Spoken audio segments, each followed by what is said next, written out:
unfamiliar path with a pulse of its own. 3, 2, 1. Final Encounter Cast.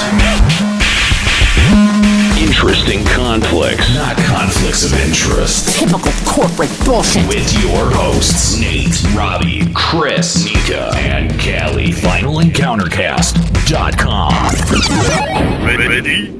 Get set? Go!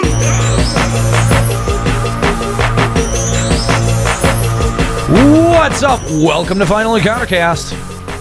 Episode 18. That is right. We're legal now, My guys. lucky number. Thank you for joining us here at twitch.tv/Final Encounter Cast. Happy to have you along for today's show. And I want to say thanks, guys. Thanks for helping us grow. Like, we've been finding a whole bunch of new people, breaking into new audiences. It's fantastic. And that is thanks to you guys spreading the word of Final Encounter Cast, finding even more people that'll like the show. I want to say thanks, guys. It's been awesome. But there's more that you can do. There's, we've, of course, now put the RSS feed. Our podcast feed is now available on Google Play. So if you use iTunes or if you use Google Play to subscribe to the show, then we would ask you if you have the time, if you're so inclined, to break our review cherry on both iTunes and Google Play. We are 18 episodes now. That's right. Perfect time to. It is. So seriously, that was like 4 episodes ago for you, right? Whether you. Wow, that was really good. That was good. That actually took me a second. So if you like the show, or even if you don't like the show, it doesn't really like. I encourage people even who don't like the show to leave a review. It doesn't matter. Like, we're not fishing for positive reviews.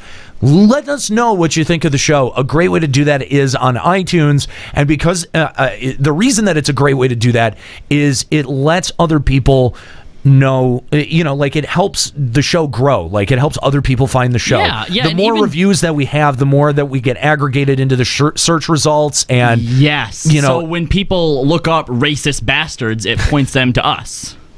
Well, that might be why they're not putting negative reviews, because they don't want people to find us. Or sexist misogynist. That's Nika. Yes, that's the definition. Man, I do me. Anyway, so welcome to the show. Thank you guys so much for joining us here live on twitch.tv/Final Encounter Cast. We are sponsored by Alamo City Comic Con. Alamo City Comic Con is going down October 28th through the 30th at the Henry P. Gonzalez Convention Center in sunny San Antonio, Texas. Alamo City Comic Con celebrates the artists that entertain us through TV, movies, comics, gaming, and cosplay. For more info, including badge prices, celebrity guests, hotel accommodations, and more, visit AlamoCityComicCon.com. Of course, we are going to be in attendance out at Alamo City Comic Con. If you want the opportunity to meet some of your favorite Final Encounter Cast hosts, we're going to be out there and meeting people. So please come find us, get a hold of us. And you can send us email, by the way, at finalencountercast@gmail.com. So we've got some news to check out here. But before we do, I want to remind everyone that this show is done because of the support of our other podcast, what we consider our flagship show, Limit Break Radio. And that is done over through patreon.com/Limit Break Radio. Now, a couple of weeks ago, like about a month ago, we started doing this show weekly because of the outpouring of support over at patreon.com/Limit Break Radio. And as we sit here and look at the Patreon right now, the total number of monthly incoming dollars for Limit Break Radio, and indeed the entire LBR network, is 1,913. Now, it is incredibly generous, and we do, of course, thank you for your generosity and your continued support. But we do understand, not everyone can continue supporting at these, high levels. The high levels, and a lot of times they drop down. A lot of people have gone, oh, well, you guys must be alienating all your listeners if your number's going down. No, because the number of patrons isn't going down. Yeah, nobody. People don't leave the patron system. system. Like we've had a few, but people don't generally leave. They generally, adjust their donation level. Usually they'll give to get an item, and then they'll adjust to something that is much more sustainable month over month, which is something that we encourage. But the thing is that we've got to be able to be pulling in at least $2,000 a month through Patreon to be able to continue maintaining the weekly schedule of this show. We did take our first break a couple of weeks ago for Mother's Day, and that was awesome. But we got a lot of feedback like, oh man, I missed out on, I really missed a Final Encounter cast this week. I really missed Limit Break Radio this week. They'll see me next episode. And so if you want to keep that up, like if you want that to keep going and you want a continued sustained weekly podcast, then we've all got to kind of come together and get that total back above $2,000 a month. So we've got till the end of May to do that. If we don't meet that goal by the end of May, we're going to have to start talking about adjusting the production schedule, simply because we won't have the budget to be able to produce the show every single week. Yeah. So I will say though, as content producer for this show, knowing that there are people out there who miss Final Encounter casts specifically, that's a really nice feeling. Yes, it is. That's very encouraging in and of itself. Absolutely. And I think at least some of that comes from getting on that weekly schedule. Yes. I like the show being on a weekly schedule too. Mm-hmm. There's I find that there's stuff that I want to talk about every single week, and that I'm anxious to talk about, and that I set aside for the show. And hopefully you guys at home enjoy it. I know that at least through YouTube, a lot of people have been very vocal about how much they enjoy the show. Some Jim Sterling fans. Chris, Robbie, Overwatch puns. Make it happen. Pause right now. You aren't Reinhardting enough. Want some Overwatch puns? Scared the crap out of me. Is that what she requested? Yes, they want Overwatch puns. Laura. Laura. Yeah, that's Laura. Okay. Yeah. All right. Okay, I'll do what I can, Laura. We'll call you maybe. That wasn't really an Overwatch pun. Yes, it was. Maybe. No, I get it, but that's more of a Jessica Black pun. Or whatever. Rebecca Black, whatever the fuck her name is. No, it's Carly Rae Jepsen. Jeez. Oh, all right. Whatever the fuck she is. I don't know. Rebecca Black is the Friday song. Nika. Oh, okay. Nika knows. I do. Why do you know? She's a girl. Why wouldn't I know? No. Clear. It's weird. I actually wrote an entire FF14 parody to Call Me Maybe back in 1.0. So why have you never sung that on the show for us? Because I have to find all the lyrics. I don't remember all of them, but it was like, so here's my link shell, so come raid maybe. Well, isn't that a nice how do you do? Okay. Well. It was cute, okay? I had all these ideas for like filming in the game. It just never came to fruition, but Well, now that we have a platform for it, we might as well, It's a good idea. Might as well give it a try. Next Limit Breaking Music. Anyway, so if you guys could, if you like the show, please consider supporting over at patreon.com/Limit Break Radio. And keep in mind, all the donations and money that you put towards the show isn't just going to line our pockets. We actually put what you spend back into the show. You see that too. Exactly. The fact that you miss us weekly when we take a break off, we used to be monthly, and going as consistent as we have been is because of you. It's because of the money that you guys have been so graciously donating for us. It really is the lifeblood of this show. It really is. And the thing is that you guys have, I think you guys can see the upgrades and all of the work and effort that we've put into making the show better. We've got our wide angle cams, which will be adjusting some of those and trying to get some improved quality on those.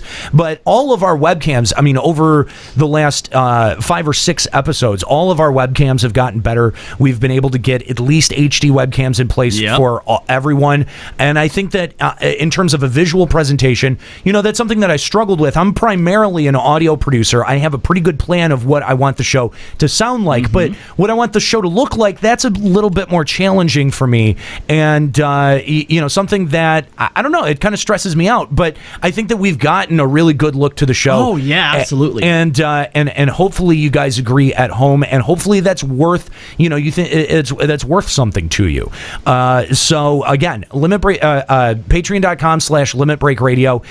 Even if you give just $1 a month or $5 a month, people think that, we really need like the $20 a month or, the 50.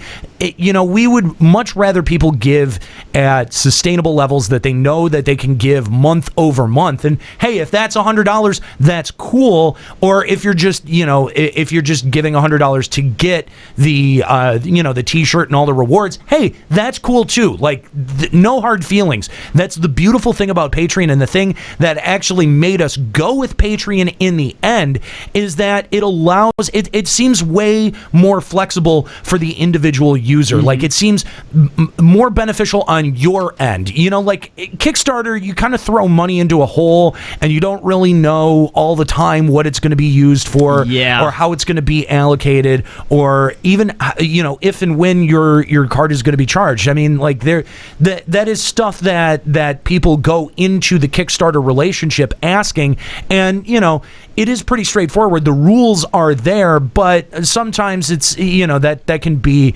a risky venture. Yeah, it can be a reason to hold your. Whereas here, that your money's going to go towards new equipment. It's going to go towards better audio quality. It's going to go towards getting Cali boobs. Something you're going to be able to see. One of those things is not going to happen though. But and the thing is that, and it's not like, and I don't want to sit here and pretend that we don't get paid for doing the show. We do. All five of us do get paid for doing this show, and that was actually something that was really important to me when we started, doing Limit Break Radio again and started considering opening up to donations and opening up to crowdfunding. Is look, the people that I've asked to do this show with me are people that I find immensely funny and immensely talented, and I think that their time to come all the way down to my fucking apartment in Detroit is worth something, and it is valuable to me, and I'm flattered that that you four would, and I'll say five too, Papa, you're included, that you guys would go to such lengths to donate your time and to donate donate your talent to this idea. But it's really important for me, to try to find a way to compensate you guys. And I'd really like to give that extra thank you to Nika, who, walks 5 feet from her bedroom to her desk in order to be here with us. We're all podcasters now. Like I actually skip a lot of family things, as I actually am not at one right now. So. That's true. No, that's 100% true. We do miss out on stuff. It's not like our lives stop on Sundays, and that's why we're here. Like, we make the time to be here, and part of that is because like we can tell other people, we can tell jobs, we can tell family, hey, I've got to work, and because this becomes a job. Even though we don't compensate ourselves a ton, we really don't, but we do compensate ourselves, and so that's something that's important. Boobs will be amazing.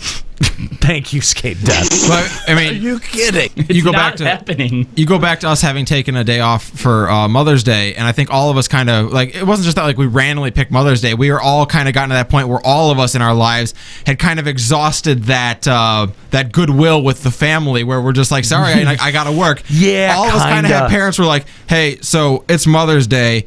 We're looking forward to you being there. Yeah. Like, okay. God. All right. Okay. There's no way we can get out of that one. Except for Chris. Except his mom doesn't love him. Yeah, his mom told him to fuck off. Who actively told him to stay home. Brutal. Awkward. Yeah.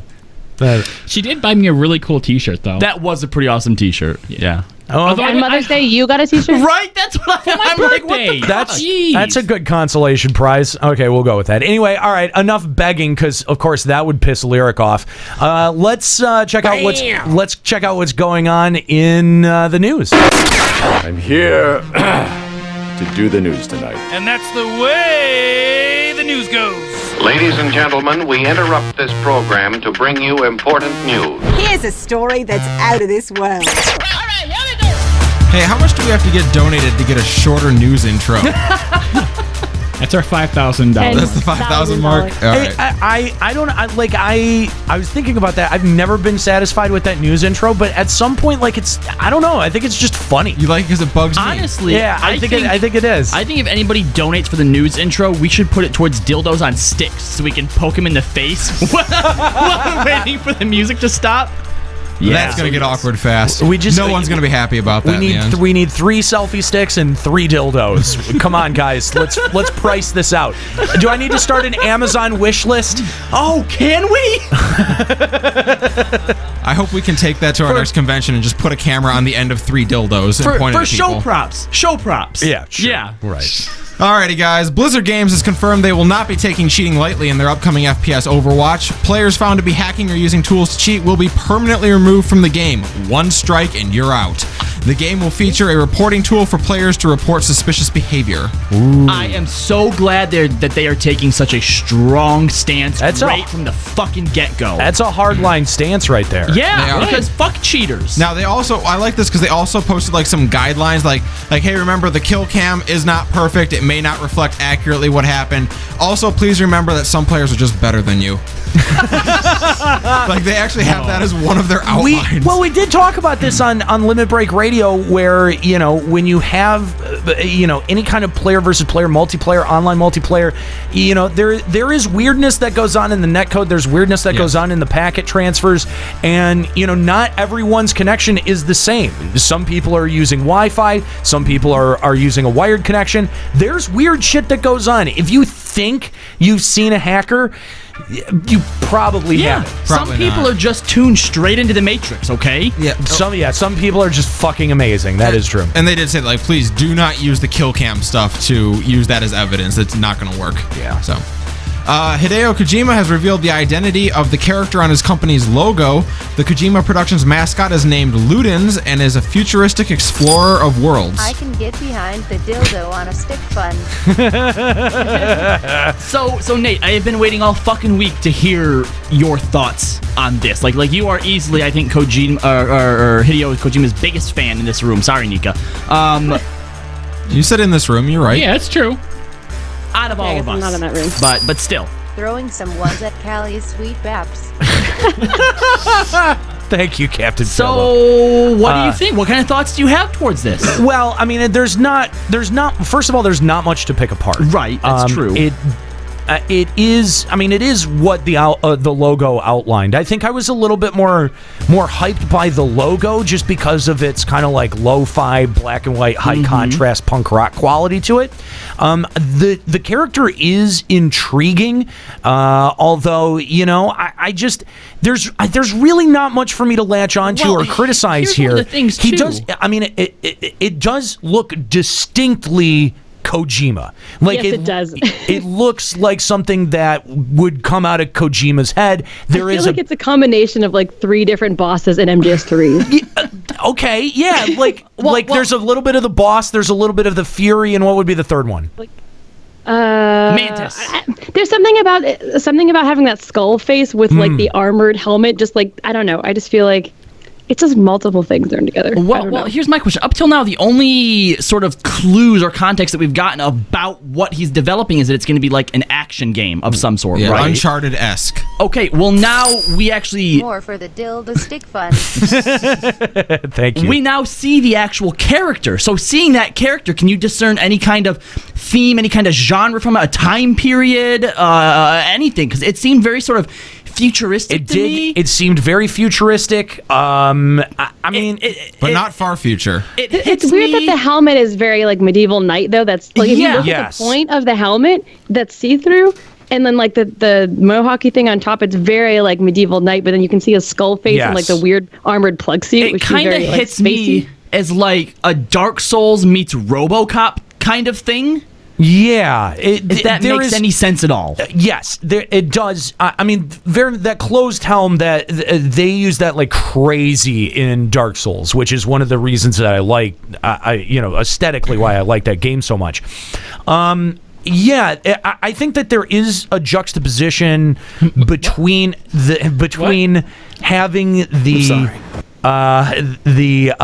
helmet be, like kind of medieval designed, but yet everything. I mean, it does look like some kind of like outer space suit, or like a Dead Space thing. Yeah, Dead Space. That's a good comparison as well. Well, here's what he had to say about it. He said the character is meant to represent the company's ambition of delivering the new games in the new future with the cutting edge equipment, technology, and frontier spirit. So we're definitely getting something that I feel, based on that picture and based on that statement, is going to be something sci-fi-ish. Yeah. Oh, yeah, absolutely. Absolutely. I think it would be cool, though. I mean, since you do have that sort of like closed helm, Dark Souls, visual aspect, if that reflected in some way the gameplay that we can expect out of it. If we're expecting an action game, I think I would be disappointed if it was simply just a Uncharted style over the shoulder shooter. You know what I mean? Like if it just became another third person shooter game, I'm not sure I would be totally into that, and I don't know that it would necessarily mix it up enough from what Metal Gear Solid had become at the end. That was really a third person over the shoulder shooter that had stealth elements as opposed to a strict stealth game like Metal Gear Solid was initially. Yeah. Look, I don't have a whole lot of reference obviously with Kojima, but just based on the stuff that I've seen myself, that you guys have told me, and the caliber of developer and artist that he is, I think you're definitely going to see a lot of what he's taken, a lot of what he's learned throughout his entire career, and he is going to mount a very concrete, very solid platform for what this whole series, I think, is going to end up being going forward, and I'm really, really excited to see the type of innovation that he brings back to the industry. And also to note this is the company's logo, not the mascot of the game that is coming out, which I'm sure the two will be intertwined, but this is his company's logo. Oh, this has nothing to do with the character. Like, that is not a character from the game to our knowledge. Oh, see, I thought that's kind of like what he was like. I mean, it was serving as kind of both, is what I thought. Right, it could be. It could, because we don't know for why sure. Why create a whole character for your company? Before, wasn't Kojima Productions logo actually like the Foxhound logo before, or was it something else? It was the Foxhound logo. Mm-hmm. Yeah, so it was very intertwined into his main series. So I feel like this will also be somehow. It could be, although maybe he felt like that was a misstep, especially with the way that the relationship between Kojima and Konami ended. And he had to basically reform the studio. Maybe it would be worth his time to just have something that relates solely to the studio. I don't know. That would be a weird, kind of a weird decision, but yeah, interesting. Yep. Looking forward to it. Nintendo has announced they intend to put out a movie within the next 5 years, and 26 years later still seem haunted by the memory of the Super Mario Brothers movie. I fucking love that movie. They intend to be more hands-on in the making of the movie and do not plan to license their IP out to a studio. They have confirmed Shigeru Miyamoto will be involved and that the movie will likely be animated, although no word on which IP will be used. Hopefully Mario. Sonic. Is anyone... Zelda seems the most likely to me. Does anyone care? I mean... They should make a Pokemon movie. I think I would probably see a Zelda movie. Yes. Yeah. Although, here's the thing, and I mean, we'll talk... We were talking about this, I think, in the green room last week. Yeah, we were. But what is it about video game movies that, comics have made the jump and they've figured that formula out. They figured themselves out. What is it about video games that gets lost? It gets lost in the translation because there has yet to be a really good video game movie. I mean, they're hyping up that World of Warcraft movie, but I can't give a fuck about that, and I don't know that anyone else at the box office is going to give a fuck about it either. Probably You're so excited about worthless garbage. You want this too?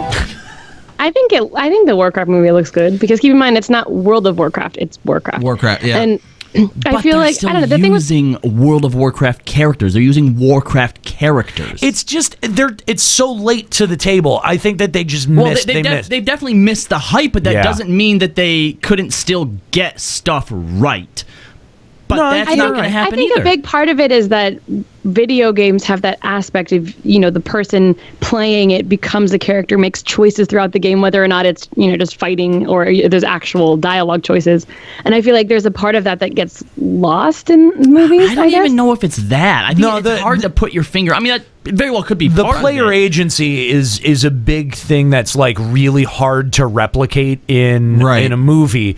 Like there's like, for example, Dark Souls, there's no way that you could do a Dark Souls movie ever, because so much of that is based on the experience and player choice and player agency.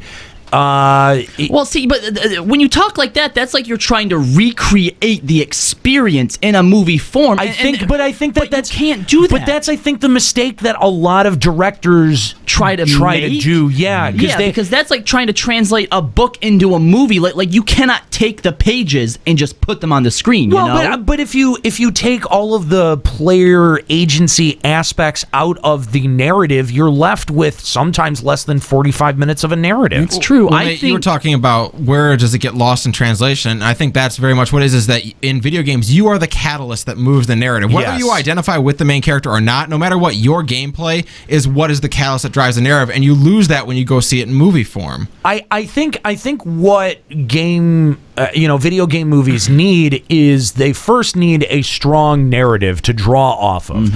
And even something that I think most people would argue is a good narrative oftentimes will not make the jump or the translation to a movie in the same way that it made for a good video game. And knowing the difference, I think, is going to be Hollywood's big challenge to knowing what IPs are going to do well and what IPs aren't. So Which is why I honestly, I'm probably one of the few people that have decently high hopes for the Assassin's Creed movie. But I feel like the fact that they're not trying to replicate the exact story with the exact same characters, which was a big part of the player being that character, they're just using similar story and the similar progression of story and the similar characters, but they're not using the same characters. And I'm hoping that makes a difference. That is a good direction, because that's something that I've been thinking too, is you can't take a game and make it a movie. Like the translation from one medium to the other just doesn't work. But the idea of taking the world in which a game exists and telling another story within that world, that's very possible, that's very doable, and that can be extremely successful. Well, that's what FF15 is essentially doing. That's what FF15, I mean, that's what the, Kingslave and the anime, they're telling other stories, but at the same time, all of that shit is sort of somehow centrally related to the main cast. And again, I go back to my concerns about 15 is that if you need all of these ancillary pieces of media to tell all of your story. See, I think need is the key word. Need, and we don't know. That's that is pure speculation. True, but had they released the game, it did well, whatever, and then they started coming up with these other things, I think people would have ate it up a lot better instead of coming at it like we do. Well, not necessarily all of us. I know that Nika's hyped for all of it. Is that we kind of come at it like, oh, really? I feel like I'm already sick of it. Yeah. Well, in a little bit of fun news, I don't know how fun this is. The Russian embassy tweeted out an image accompanied by the text, "Extremists near Aleppo received several truckloads of chemical ammo," which is on its whole a not good thing. That sounds really terrifying. More of a problem, however, is that the picture they attached was not a satellite image or something they found on the ground, but a picture from the video game Command & Conquer. Are we talking like a screenshot? It's a screenshot with a bunch of chemical weapons trucks parked on a desert. And even on the image, it says, quote, "image for illustration purposes only." Obviously. So they're just trying to show you this is what a bunch of trucks carrying chemical weapons would look like. Yes, and that it happened. And that it happened. We don't have an image of it happening. Happen in real life? Yes, it actually supposedly has happened, but the best they had for an image was of Command & Conquer. That's the equivalent. That's the equivalent of being like, you know what? This weekend Nate was in a car crash, and we have an image to show you what that probably looks like, and it would be like a Deadpool-esque sort of thing with Nate just flying out the front windshield of a little box with wheels on it, and he has X's in his eyes. You show a clip from Grand Theft Auto 5. Yes, that's exactly what I was saying. Flying down the road. Yep. That is a way to go, Russian embassy. What is confusing. That? It's I don't know confusing. what that is. I mean, it's Russia. It's just whoever manages their Twitter is dumb. Is what that's saying essentially. How did we have a Cold War with these people? You tried. How are you a country? No high five for you. Anyway. The struggles of Street Fighter V continue. After months of problems with cheaters and people rage quitting to pad their stats, perhaps the most damning sales figure of all has emerged. Pokémon Tournament has outsold Street Fighter V in the US despite a much smaller audience and being console exclusive to the Wii U. It's in the Tekken engine, so that makes sense because Tekken's good. Oh my god.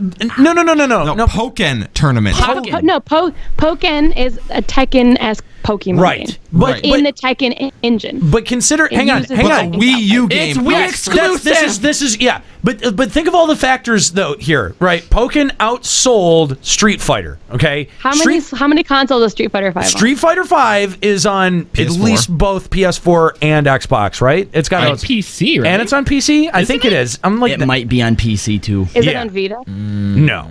Well, here's this. No, they haven't put anything out. The stats they gave were PS4, which has over 40 million units sold, to Wii U, which has around 12. So of the system. Of the system. Yes. Yeah. Of that system. So there's your audience comparison. But consider that it's also okay. So it's PC and PS4 only. Yeah. There you go. Well, but nevertheless, that's what Street Fighter V is available on, and it was outsold by Pokémon Tournament. Interesting. That's not good. No, that's really bad. That's really, really bad. And Chris is over there like, all hail the bubble. I was about to buy Pokémon Tournament. He was so close. I talked him out of it. Why? But I feel like that means it's probably good because Pokemon fighting like Tekken characters sounds like nothing but win to me. Yeah. Except I hate Tekken. When I get a much. Wii U, I am buying that. Yeah, game. I talked Chris out of it, and he got Bravely second instead. No, I think that's a better choice. I think that's a better choice. You're welcome. Dude, you know what? Like, I'm falling into the same trap I did with Bravely Default, where it's just so JRPG that I can't get past the writing. Like, it's actively making me fall asleep at night. Which I guess is good, because I'm running out of melatonin. Because you normally can't. Yeah. So, really, what you're trying to say is, thank you, Bravely Second. Oh, gosh. Like, I want to play Bravely Second so much for the awesome job system and stuff. Nekomancer? But the writing is so bad. Is it really?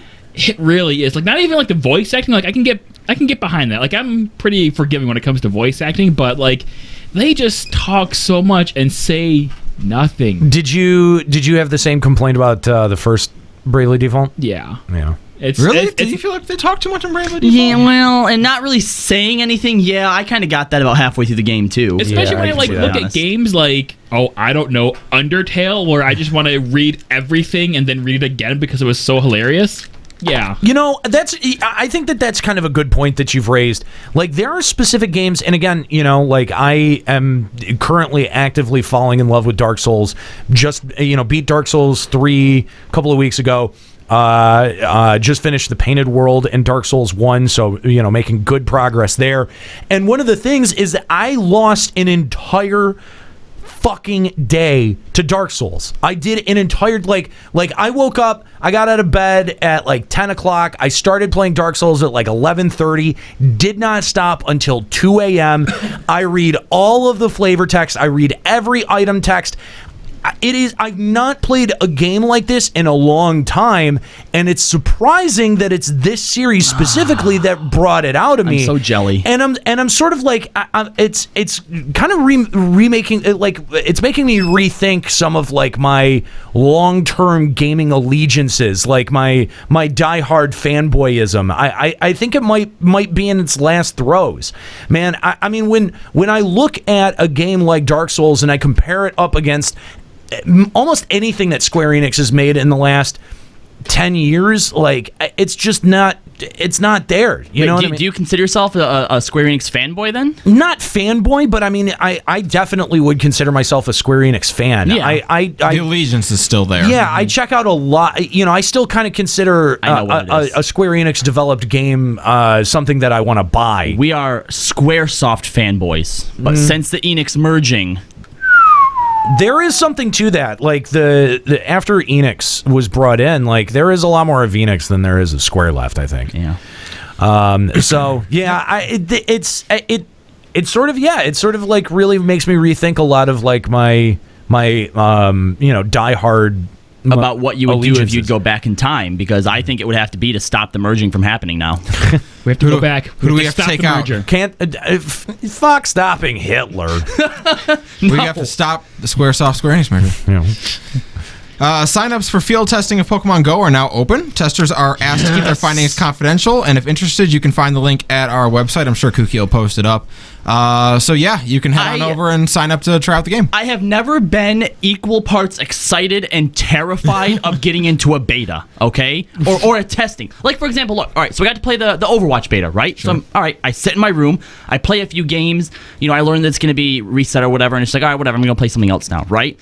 But the problem with this is if you get into this beta, you can actually technically be like, all right, I'm just going to play other stuff. Oh, there's something outside. All right, let me go outside really quick and see what it is. Let me try and catch it.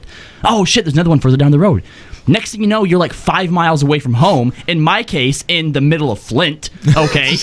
Dangerous. Well, and yeah, Dadoy. And while doing this, you can't really, do other stuff either.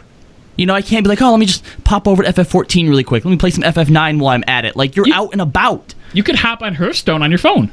But I'm chasing Pokemans on my phone. Well, while you're walking from Pokemon to Pokemon. I'm terrified. It's gonna be horrible when you're about to win a game of Hearthstone and you have to stop to catch a Pokemon. Oh, you know what? I know how to solve this problem. 2 phones? No, a tablet. I do need a tablet. Yeah, you don't have one of those. You said you'd buy me one. Yeah, that was before I spent $200 on tablet. Wasn't it $300? No, it was a $299 tablet. But it was $299. Then I bought like a $7 sleeve. Yeah.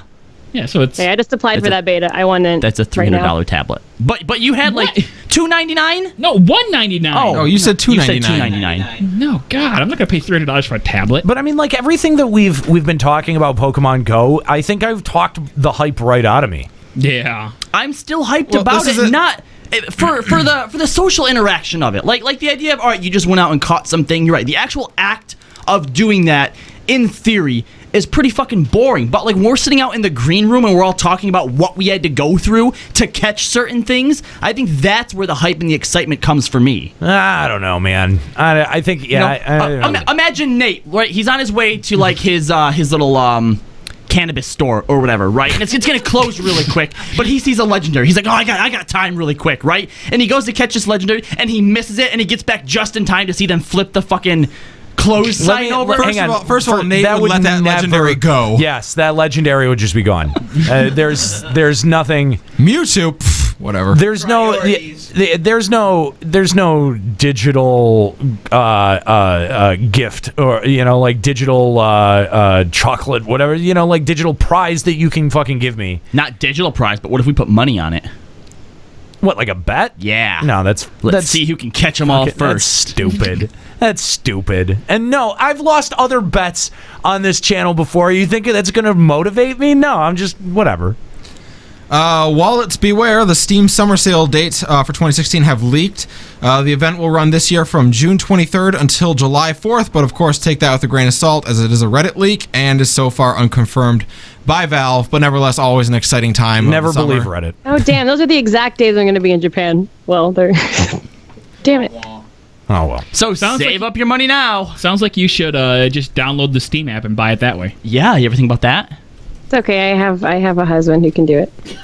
No, wait, you're not taking Senpai to Japan with you?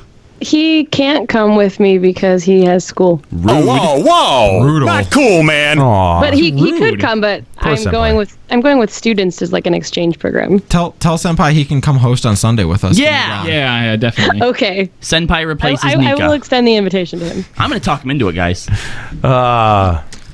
Nippon Ichi, producer of Disgaea, is bringing Phantom Brave to Steam this year. Despite Disgaea not exactly tearing the house down, the company has decided to push forward with the July release of Phantom Brave on Steam this year. So if you were a fan of that game back in 2004, check it out. Was it any good? I don't know anything about it. I hate Disgaea, so I can't imagine it's good. Then it's not bad. Oh, so if you like stupid, crappy weeby anime? Yes. Disgaea 2 was better, though, right? Yes. Okay. Phantom Brave is a precursor to Disgaea, though.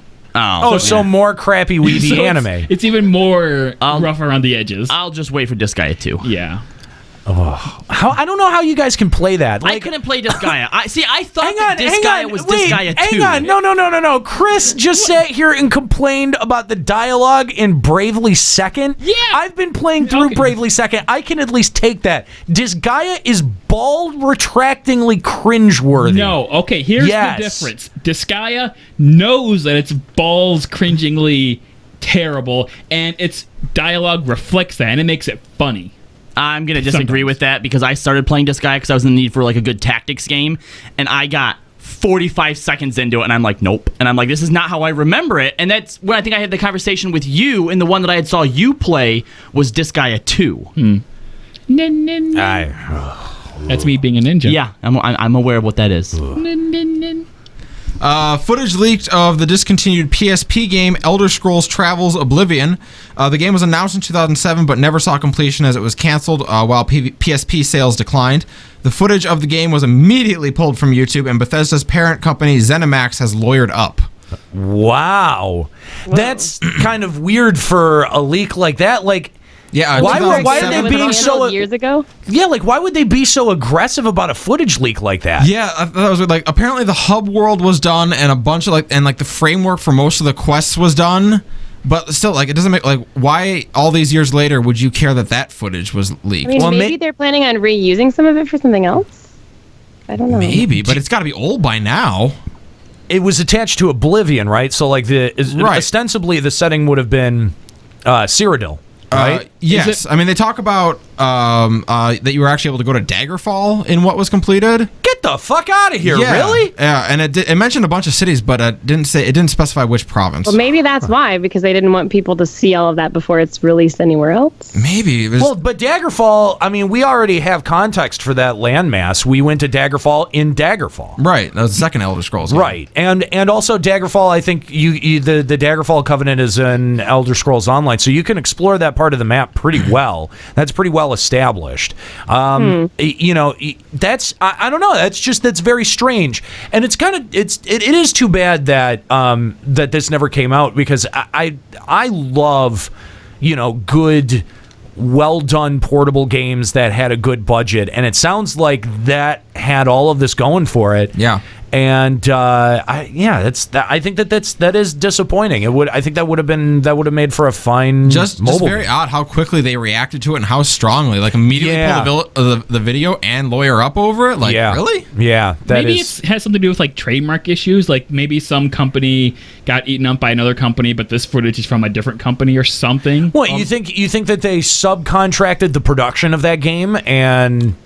Or it would explain the reaction. I mean, I don't know why they would else get so mad or get so like scared about it if it wasn't like a big monetary issue. This game's been discontinued for 8 years. Let's take a look at this for a moment, right? The Russian embassy is now using games in their politics. Sure. Right?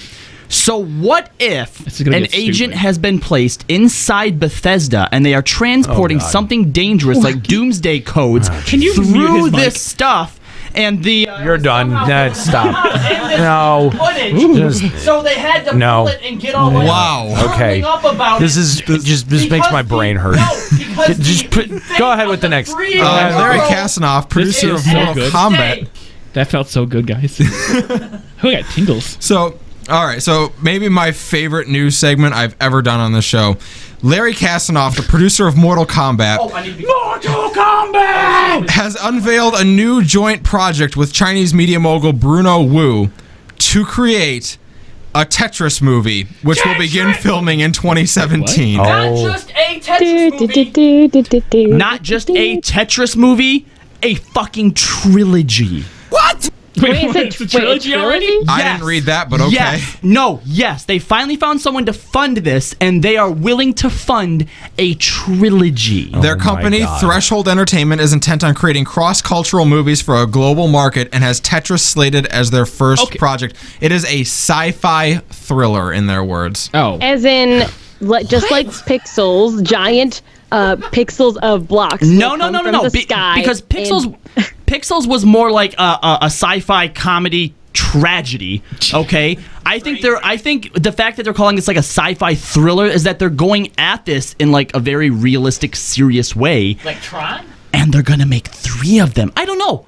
I can't picture anything in my head resembling Tetris that isn't just giant alien chips that have to fucking come. They say they're going to make 3. They're going to make 1. It's going to bomb, and that'll be it. Okay, but you know what? Even Fox is talking about making another fucking Fantastic Four movie with the same cast. They are. I did see that. Except it's going to be funner and more lighthearted, which is going to be a great companion piece to the first pile of shit that they produced. God. Okay, here's how maybe the Tetris movie will work. You know how they have chess movies, like with Bobby Fischer? Maybe it's about people playing chess or playing Tetris. It's about the Tetris rules. How do you call that a sci-fi thriller then? Yeah, that's not. I don't know anymore. Aliens come down to Earth and then decide they want to play professional Tetris to fit in. So you're talking like a documentary, almost like maybe King of Kong style, where they were talking about Billy whatever his nuts is. It wouldn't be a sci-fi thriller. Yeah, it wouldn't be a documentary about Tetris players might actually be kind of cool. I would watch that. That would be cool. I would fucking watch that. But what I imagine is like a bunch of Chinese scientists jumping into a rocket, being shot in outer space, going to deep sleep, coming out of it, and then being faced with something Tetris-like that's like slowly killing them off. I don't know what. They're in different parts of the spaceship as it's moving around. Every time 4 of them connect, they disappear. And they have to like find ways to properly shift parts of the ship so they don't fucking crush each other. I don't fucking know. It's ridiculous. This is painfully stupid. What the hell is wrong with you? Still going to be better than the Fantastic Four movie. Sadly, yes. We'll see. You're not wrong. Resident Evil 7 is expected to be Tetris 4, a new high score. Seriously, if you ever get a chance to go online and watch the video of the first American to ever become a Tetris Grandmaster, that is an exciting ass video. Wait. Is that sarcasm? No, it is actually like really to see like how excited he gets and what you have to do to actually earn Grandmaster status is ridiculous. I don't doubt it. This place is boring. I'd be interested in seeing that again. Just put that on the list of things that I'd rather see than this fucking movie. Resident Evil 7 is expected to be announced at E3 this year, and the series is intent on going back to its horror roots. The lead developer Masachika Kawada confirmed the series has gone the path of action games and is intent on treating RE7 as a clean slate and getting back to horror.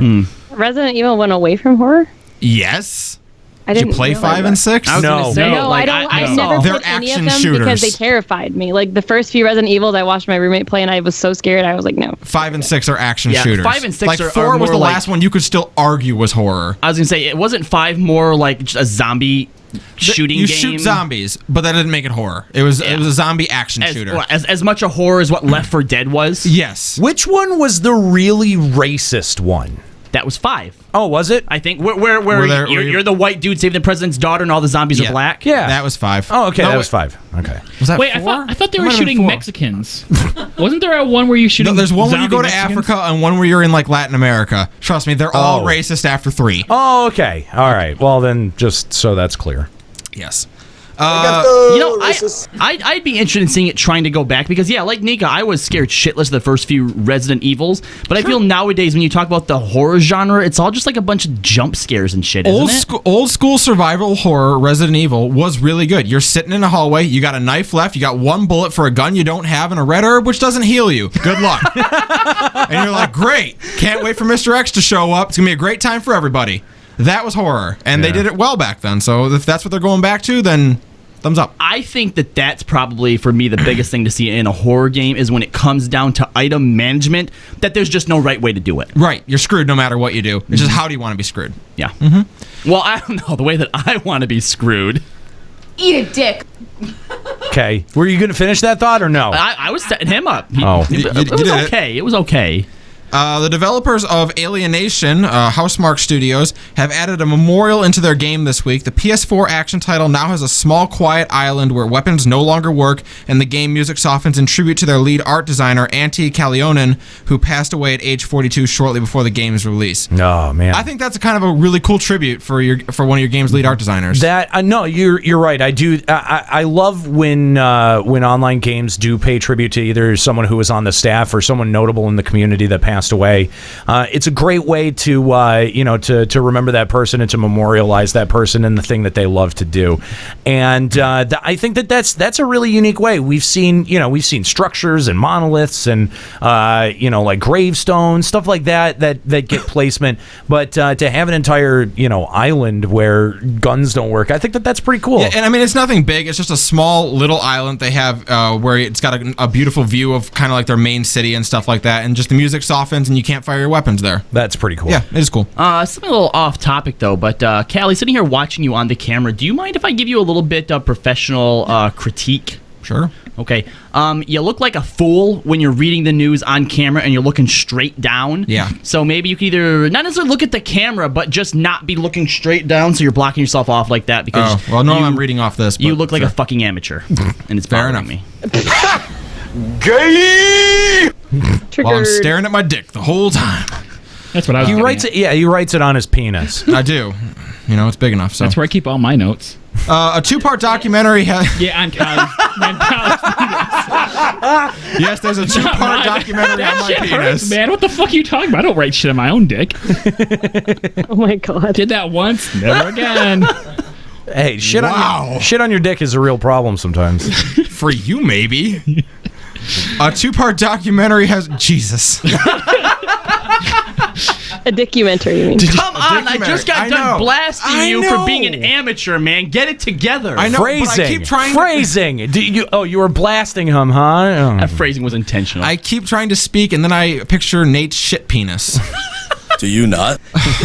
I think shit dick rolls off the lips a lot better. Can we call it a shit dick? Shit dick. Okay. It is. It's got to be shit dick. A 2-part documentary has released on a Metal Gear Solid inspired prosthetic limb.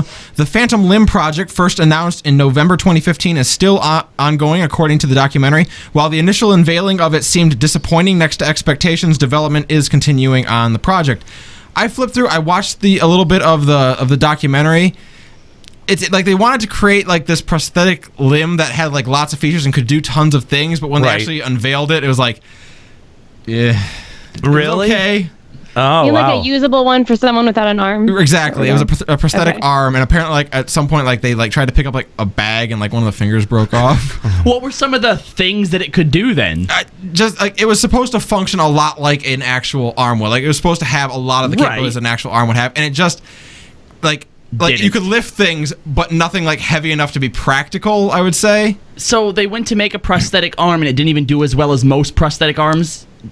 What? They tried to do. Sounds terrible. I feel like if they would have at least tried to put like laser pointers in it or like little Nerf darts, that might have been cool. Yeah, like I said, he took it all in really well stride, and they are continuing development on it to improve on it. It's just the initial unveiling of it did not go as quite as they hoped. 86 mile per hour says, "Can it jack off?" Then it's good. You know what? He smiled through most of it, so maybe. I'm sorry, Callie. One more thing. Sure. You're looking at the camera now, and it looks a lot better already. But I notice you kind of frown a lot. And I don't think usually because I'm talking to you. Well, look. The point is, we want people to be excited about our show. So even if you can just fake a smile, so it looks like you want to be I'm doing a news segment on a guy whose prosthetic limb was a bummer. Sorry, I'm not smiling. Fucking fake it. Your girlfriend or boyfriend never says you can do it. So come on. She is watching. Yeah. All right. While the game is done receiving DLC, patches continue for Super Smash Bros. The 1.16 patch is now available and includes some minor stage alterations and a significant nerf to Bayonetta. Over to our Super Smash Bros. Expert. People are not very happy, I guess. Really? They're not happy about the Bayonetta I thought nerf? Bayonetta was pretty overpowered. I thought she was OP. Okay, here's the thing.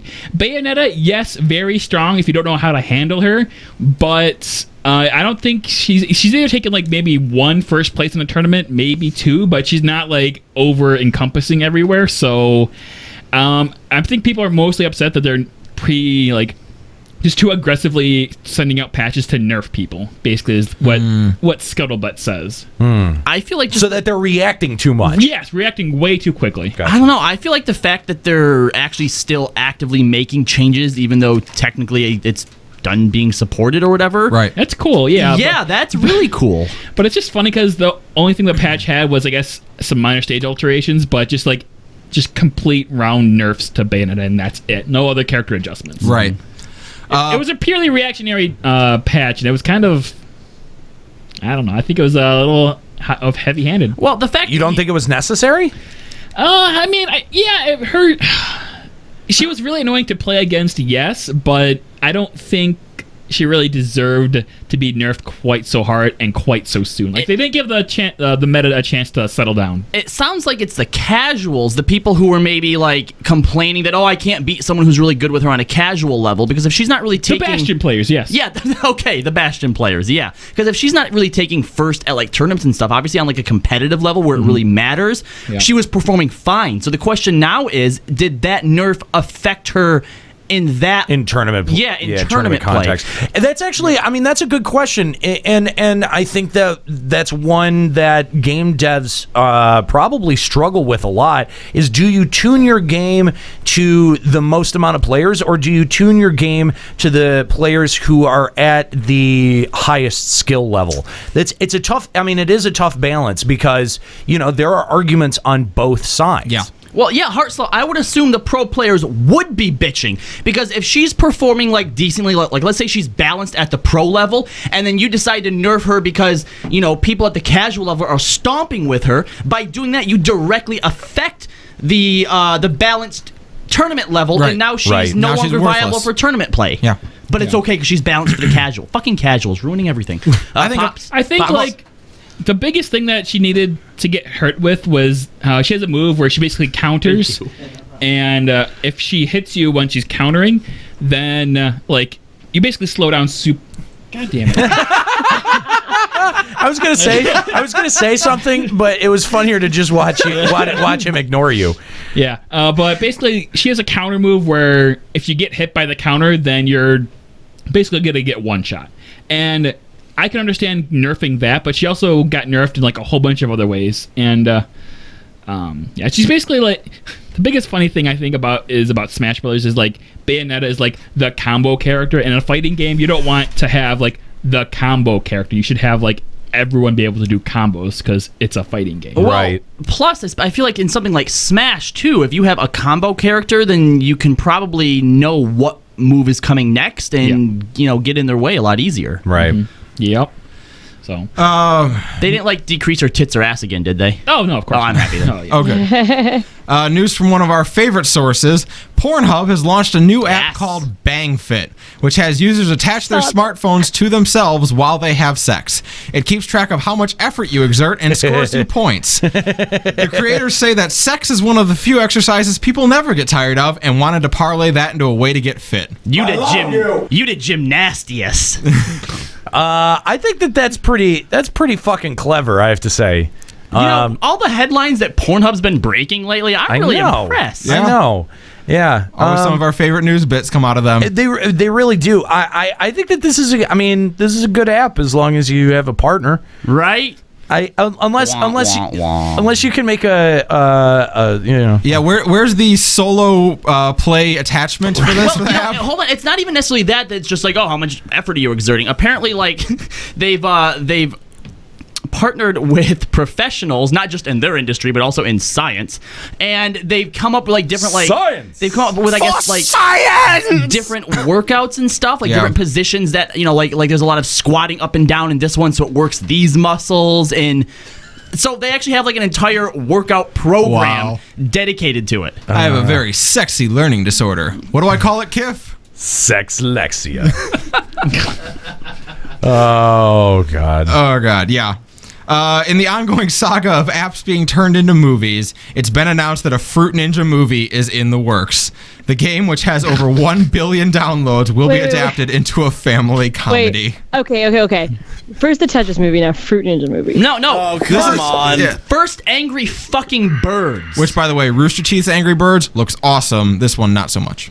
And now Fruit Ninja. Yeah. And of course, you can't forget the angry fucking what is it, grouchy Christmas cat or whatever.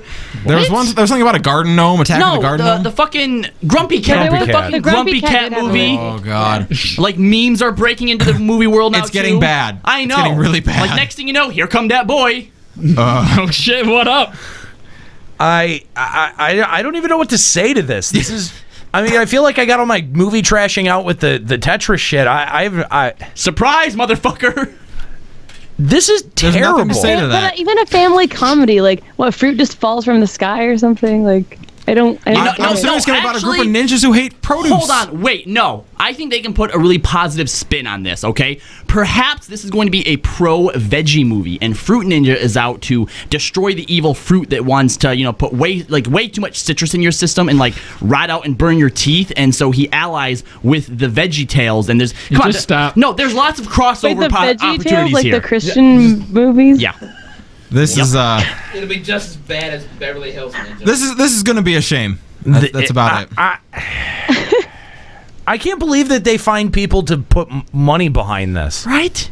That's the thing that I find. You know why? And yet that DC, even though it's going to be a colossal failure of a movie, because so many kids like Fruit Ninja, this movie is going to do well. They're all going to go see it. That's really the sad part. Is this movie will do fine at the box office? And yet DC is like, nah, Wonder Woman movie's too risky. You know what we need? I want to see Fruit Ninja as a grim dark horror. That's what I think the genre needs. Oh, something that's kind of like Firefly-esque as well. I want to turn the Reavers have freaking onions onions stabbed in their eyes. Oh God, jeez. Makes him cry. On the heels of their successful reboot of the Doom franchise, a slew of job listings at ID Software has prompted people to believe they are going to give Quake the same treatment.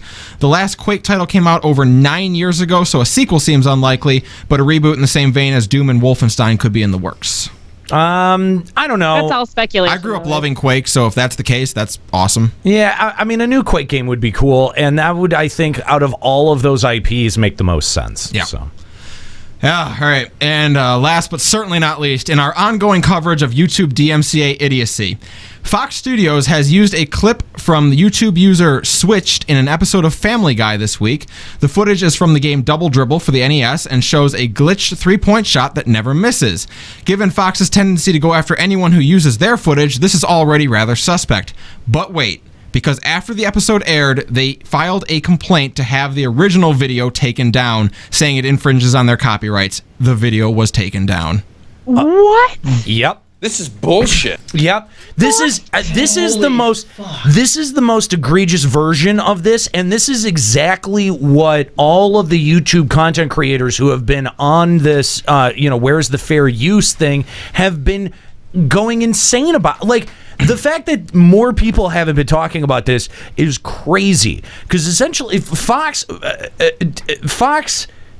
takes the video from YouTube, yes, puts it on one of their shows, yes, broadcasts the show, yes, and then afterwards issues the takedown notice on the original video. Because that's in our show. Because it's in their show. But the thing took it first. Yes. Correct. And this exposes the gigantic loophole that exists and the double standard that exists, because content creators that make stuff for YouTube and post stuff to YouTube, they have to, we have to jump through hoops to be able to prove fair use, whereas the companies who quote unquote supposedly own the content, which in this case they don't even own the content, they don't have to jump through the same hoops, nor are they going to be punished. No. That's the thing that really drives me fucking crazy, is that, YouTube and Google may come out and make the situation good and restore the original YouTube video. Let's hope so. But there will never, ever be a penalty that comes from YouTube to Fox to be able to say, this is shit you can't do. It would take a significant penalty to make and compel Fox or any other kind of trademark holder to nothing. There's you would have to levy a gigantic fine or threaten their business to be able to make them take this issue seriously. And why this is dangerous is because it sets an extremely dangerous precedent for other for other broadcasters, other media entities to want to claim a piece of media for themselves, take it without asking, use it in their content, and then just basically do a reverse. Yeah, you said, Nate, that this is one of the reasons that all these people have been fighting the fair use battle is this is like a worst case scenario, but it's even exponential from here because we're all sitting here like, if they could do something like this, like it's hit that point, and now it looks even worse because if it does set a precedent, yeah, left and right. Hey, look, that video is getting millions and millions of hits. Let's throw it into one of our fucking episodes and then claim it as our own. But here's the thing, and some people are saying even in the chat, like it's already back up on YouTube. Good. That's beside the point. That's beside the point. Because again, Google comes out, makes the situation, okay, fine, whatever. But they're not meaningfully addressing why this is fucked up and why this is a problem in the first place. You have to remember that in some cases, it might just be a takedown, okay? But in other cases, Fox or whatever fucking company decides to do this fucking terrible, terrible shit could be getting paid for days at a time for what's there by saying, oh, there's something in there for ours. It goes into that limbo state where they're actually getting the money off of it. And even at the end, if it does get restored back to the original owner, the money that Fox made off of that is nothing to them, but it could be the entire fucking livelihood of the person who now isn't getting paid for those few days. Yes, and that's exactly it. And that, the consequence for a company, issuing a false claim or even straight up stealing a piece of content like this, there is virtually no consequence for them. Mm-hmm. But the consequence for someone like us, where we're just, trying to scrape by on Patreon money and what few sponsorships that we can grab at, like having an entire video's worth of monetization get taken out of your that's insane. Income. Yeah, your budget. What this is going to take eventually is for a legion of YouTube content creators to file a class action lawsuit of some kind against a company that is egregious about doing this. Or leave. That's what I was going to say, Woody, is that I think it's going to take a lot of for Google to want to address it, it's going to have to affect their business. Yep. And I don't think it does right now. It's safer for them to enforce the DMCA takedown. It's not even a matter of leaving, because let's say you take like the top 5 YouTube earners, right? If they all decide, you know what, that's it, wiping our hands, we're stepping away, all those videos that are already up there are still going to be making money. They would actually have to take all their shit down as well. Well, I mean, if you delete your account, it takes all the videos down, right? That's monumental, though. Like, could you imagine if someone like Markiplier decided I'm stepping away and he deleted everything? I mean, granted, he probably already has enough money in the bank. Would it mean anything to YouTube? Would it mean anything to YouTube? Would it mean anything to Google? I don't think it would. It would take a few of those people. Yeah, you'd have to make a pretty big dent in it. No, but I mean Markiplier would be a sizable dent. Yeah, I mean, take the top he's like 13 20 million people. If the top 20 people did it, I feel like something would happen. Yeah, but good luck getting all of those people who are making a fortune doing what they love. As annoying as all this DMCA stuff is, it would still be a risk on their part for them all to step away. It's going to take. They would have to be okay with the possibility that doing this isn't going to work, and now you're just fucked. It's going to take another company or another website coming up that is competition to YouTube. Yeah. So people would have to have an alternative, somewhere else they could go to do what they do. Yeah. I mean, here's the thing, though, is that, you've got people... Wait, is this true? Eismager in the chat is saying at least they changed the ad revenue thing to where it's a holding account now until the DMC is handled instead of giving the money to the copyright claimer. Yes, I do remember that they did make that change. That is out. And then I assume at the end, whoever the proper person is, the money goes to?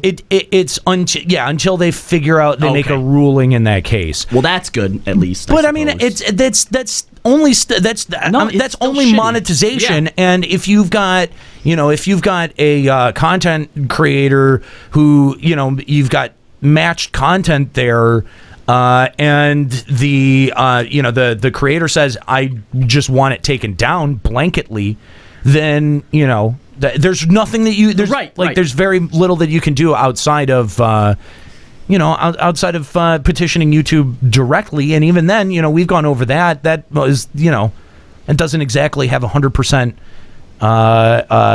success rate there. Yeah. So, we actually have a comment from Fox regarding this situation. We're just trying to be funny, but I guess it just wasn't as funny as we thought it was. That's correct, Fox. It wasn't that funny. No, it's not funny. It's pretty stupid. We talked about Lyric's comments about younger streamers and looking for support and wanting to support the little guys and all of that shit. And the part of his statements last week that I think that we agreed with is that there are some people who come to the platform of game streaming or just streaming in general to make a quick buck. And I think everyone who does this on any kind of enthusiasm level kind of looks at that and goes, ugh, and that isn't incorrect. I think all of us kind of have that reaction sometimes. And, it's shit like this that really makes me, that really makes me go like, fuck, us as content creators really have a challenging environment to navigate at the moment, with the confusion and the the non-clarity of the of things like fair use. I mean, it really is gonna. I think it's gonna take some kind of legal effort and a court battle to talk about copyright, to talk about fair use, to talk about, But even then, like that court battle, it's not going to be fucking pretty. Oh God, no! Because it's the little guys versus the fucking it really is. Titans, and they could just bury you in so much bullshit. Yeah. That even the first fucking 10 of them that try to happen, like it's. That's like I said, I think it's going to take a lot of content creators doing a class action type thing. It's going to take something on that level to get attention to this, to get people behind them enough to be able to battle the big people. Yeah. I mean, I just, the people, and again, the people who are here just to make a buck, I think that is very transparent when you interact with their channel, when you interact with their product. And I think that those people in the end don't end up gaining a lot of traction. It's it's the people who are here for enthusiasm that do end up organically gaining the traction. And I mean, nobody's saying, look, dude, be the KLF. Nobody's saying like go out and with all of the money that you make doing this, fucking burn it and videotape it. Like nobody's asking you to do that. That's fucking crazy and radical.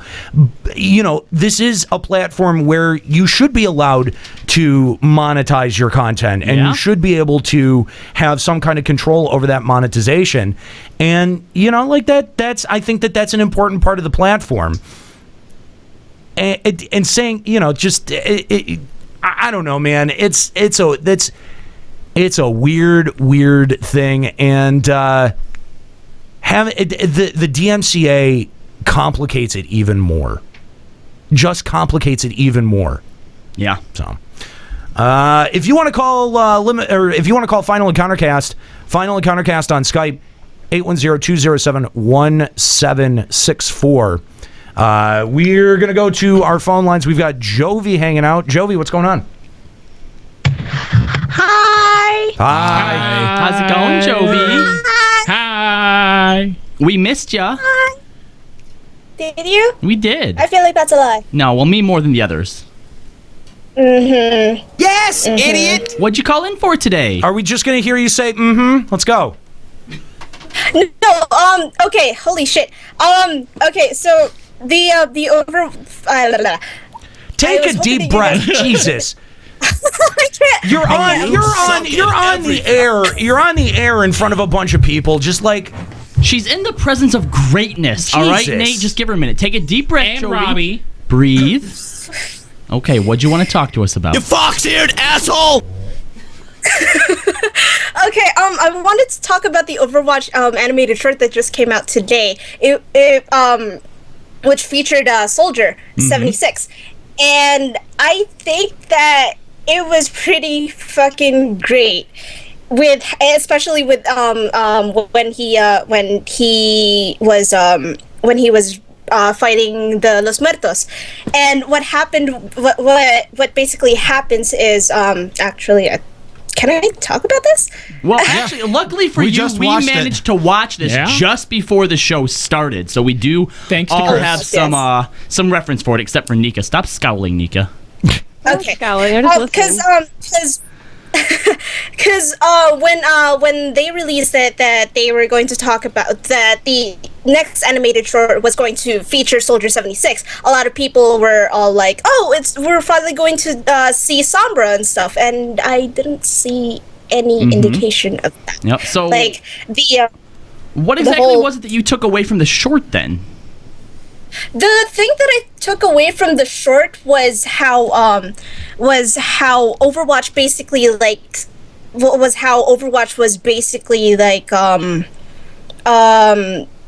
viewed by people of the common masses, because all we had to gain from that was the very, very first cinematic that they had in the fucking museum, and not anywhere else. But that's in a museum. We didn't have an indication of how Overwatch is viewed by anyone else who didn't actively go to any place that had Overwatch shit. Right. So what you're saying is that the reason that this was so great is because for the first time we've been shown that there is a second side to their public persona, and that is that some people view them in a negative light because of the actions of Blackwatch in the lore. Because you heard how the mother would talk about these great heroes that would protect them and stuff, but we didn't see too much of that. All we got was the negative backlash for Overwatch, which is present fucking everywhere. But then we don't have people who actually still who still Well, I saw that. I don't know that the younger girl really viewed them negatively. It was just more skeptically. She oh yeah, they're great. Okay, I'm sure. because I'd actually say that I feel the opposite. I feel like the majority of the videos so far have actually shown them in a positive light, and I'd actually like to see the masses that decide no, you guys were a bad thing. Overwatch being disbanded was for the betterment of the world, and we haven't seen that yet. Well, I think this one also showed them in a positive light. But what I mean is that girl, she sees the Soldier 7 or the Overwatch poster, and she's talking. The mom's talking the dialogue about how she's hopes for her, and she's told her these stories, and it's just she views them skeptically. She's okay, I've heard they're great, but it doesn't affect me. Whatever, I'm sure they're awesome. And then obviously it very, very much affects her by the end of it, where her whole outlook has changed. Right, obviously. So I just thought that was interesting to see the look at Overwatch of just from someone who did not experience it back then to just be oh yeah, sure, they're great, whatever. And the thing that really excited me a lot was when the fucking lights came out and the fucking tattoos glowed in the dark, and I was oh my god, that was so fucking awesome! I think that's what I identify most with in these videos, is how they're obviously you recognize the characters, you even recognize the fucking maps that they're on, right?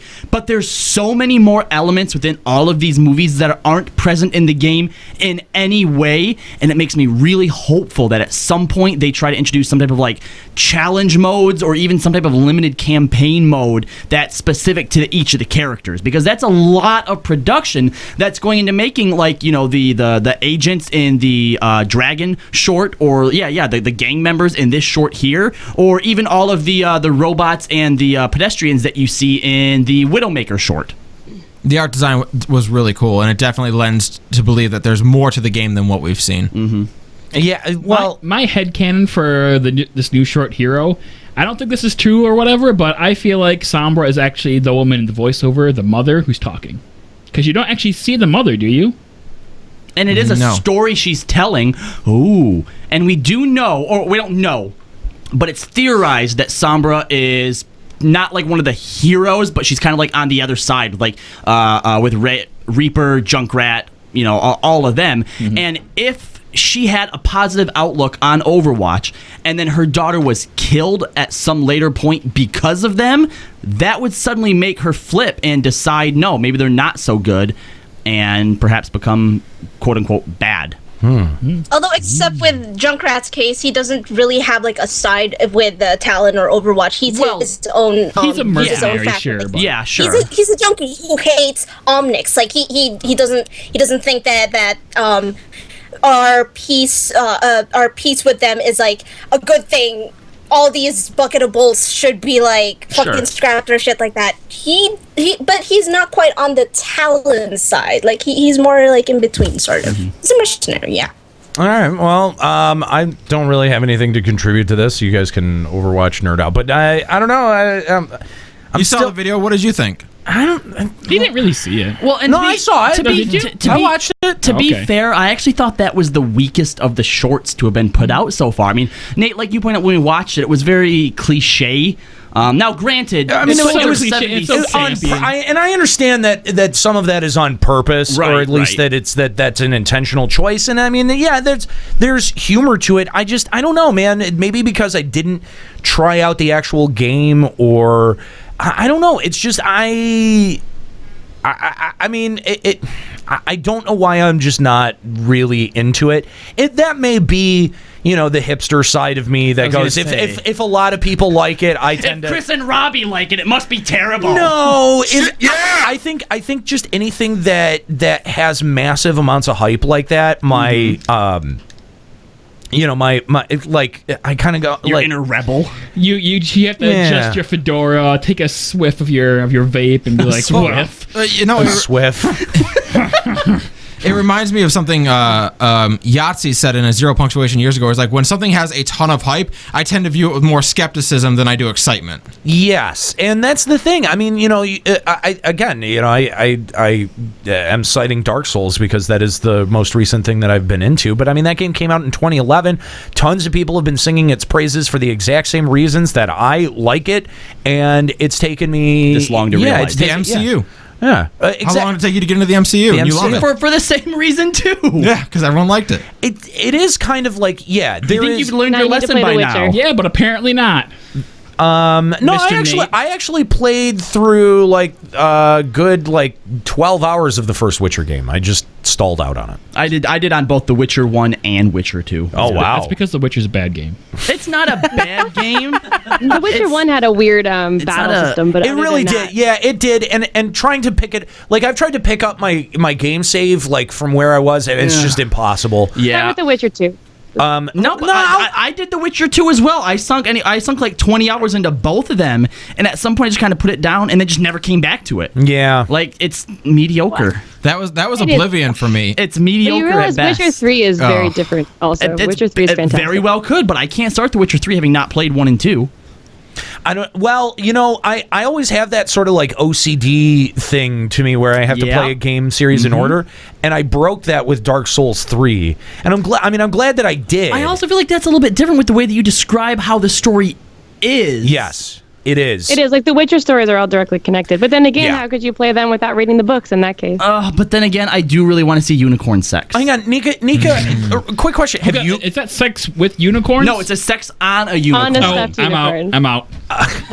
Dude, wait, you were in on unicorn sex? Well, he takes the chick's clothes off by just like snapping the finger, and they just like burst away, and then you're like on a unicorn. It's so awesome. Nika, have you read any of the books? I'm curious because you're a huge fan of the series. There's no sex with the unicorn though. I've read all the translated ones except the one that just came out like 2 days ago. Oh, no shit. Oh, okay. Well, hold on. Really. If somebody takes the horn off mid-coitus and starts using that, does that count? It's still a unicorn. That counts as unicorn sex? It's like a unicorn. Well, wait. Well, that's just horse sex with a toy now. I thought you meant like if you take the horn off and then have sex. There's like a 30 minute. Using the horn. Yeah, you use the horn. No. That's just a tool at that point. Okay. I don't know. What if you're using it on the unicorn, though? Whoa. That counts. That counts? Okay. Within the first 30 minutes. I haven't obviously played it. So, Nika, is any of this, can you substantiate any of this with first-hand experience? You only do that scene if you romance Yennefer, and I did not, so. What the? It's why do you even bother? Sex, Nika. Living. Because Triss is way better, just saying, so. Who did you have sex with then, Nika? Triss. Oh, okay. Is this the game with the sex cards? The one that I cosplay for. That's in the first one. They don't have sex cards in the third one, do they? No, just the first one. That's terrible. Do they have sex achievements? I want sex achievements. I'm sure that you get an achievement for Bang having Fit, you sex. can get that. No. Bang Fit's for you, man. Yeah, dude. There are really weird achievements in The Witcher. Like for example, banging while going 100 miles per hour. Yeah, that's correct. Wow, that's so next gen. If you jack off 10 times in a day, you get the bicep curl achievement. It's gonna be great. Wow, that would hurt. I don't think I could do that. Wait, really? You've never jacked off 10 times in a day? Well, I guess in a day. What? Yeah, okay. That seems excessive. It's excessive, but What, you even told me when you were on a certain medication, like you were just jacking off constantly. It still wasn't 10 times a day? No, I don't think it ever got to 10 What, you can't times pull a day. down once an hour? No. I think I did 4 Even once times. every 2 hours, and you still have like a little bit of break time between them. It's doable. Now, I at that point, I feel like you're gonna start chapping your skin. Okay, Robbie, this is for an achievement, though. You also have to realize at this point, you're not doing it just for the act of doing it. You're trying to prove something to yourself.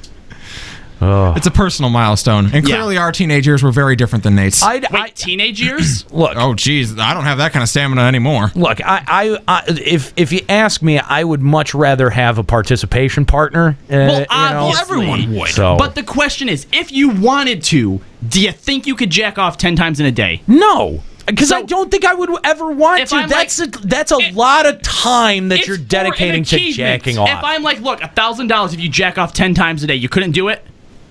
No, I don't think I don't think it would be physically possible for me. Dude, come on. Huh, interesting. Not even like if you did like 3 quick ones in the shower. You lowered the amount and you expect him to suddenly be like, yeah, okay, well, sure. like shower twice in a day. You're gonna need to by the end of it, dude. That's ridiculous. Is it all right with you if I touch your penis? Nika looks so uncomfortable. You can I'm join just in kinda this tuning this conversation out. Nika, you can join in. It's all right. I'm good. All right. So before we get out of here, something that we wanted to talk about was fan-made content. Now, we've had a couple of discussions, a couple of stories that have related to this in the past, including the Unreal 4 remake of the original Metal Gear and Metal Gear Solid. I mean, there are a lot of fan projects, and including some that have gained some serious legitimacy. A good example being Portal. And a lot of the Valve co-opted games that that Valve has just kind of absorbed in their years.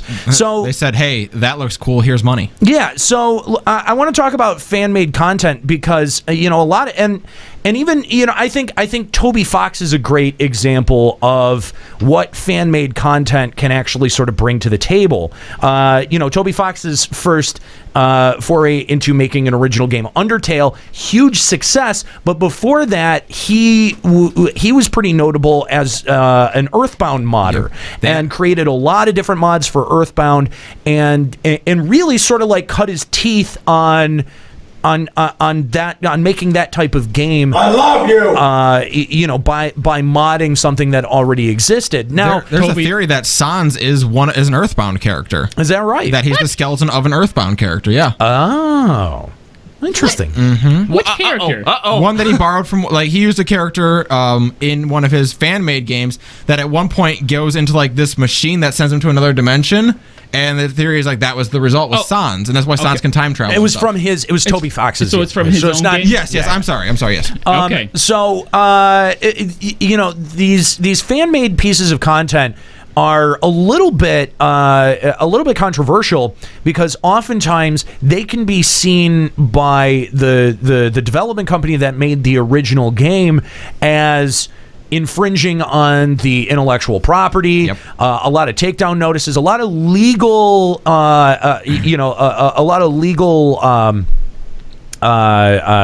plays being involved in stuff like this. So let's talk about fan-made content. And, is this something that game companies should be as wary of as they are now, or indeed as litigious of as they are now? Or is this something where, they should look at it as an opportunity to maybe even recruit talent into their organization? What's amazing to me about it is the variety of responses that game companies have, because you have game companies who want nothing to do with fan-made content. Right. They take down, do not do the cease and desist. Nintendo Nintendo is very much infamous about that. Then you have companies like you say Valve, where these guys were making a game for their college course using the Half-Life engine, and they're like, "Oh, that game's sweet, fun." Now it's called Portal. One of the stories that we didn't actually get to that got cut for today is that Nintendo is starting to be litigious against Minecraft videos that are even vaguely infringing on Nintendo copyrights. Yep. Which, I mean, you look at that and it's impossible to see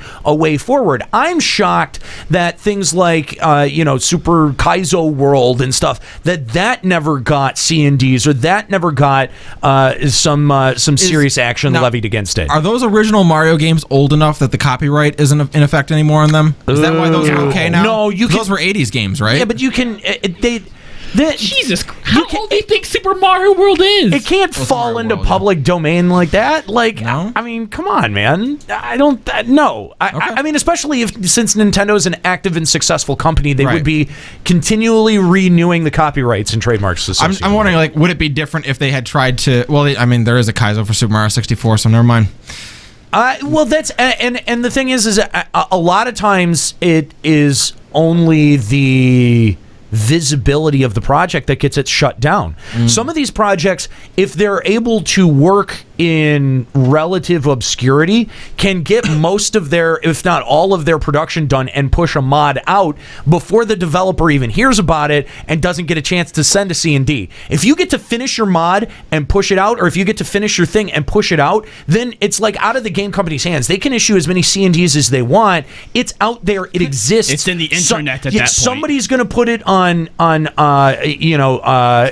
Freak. Yeah, ROM Freak or torrent, whatever. It's gonna exist in perpetuity. So a lot of times it's it's getting shut down in the development stage that is the problem. And it sort of makes me wonder why any of these fan-made projects bother to do any kind of promotion. That seems to be a much bigger risk than there is a reward from people going, oh shit, it's there's going to be this thing coming out in 5 months.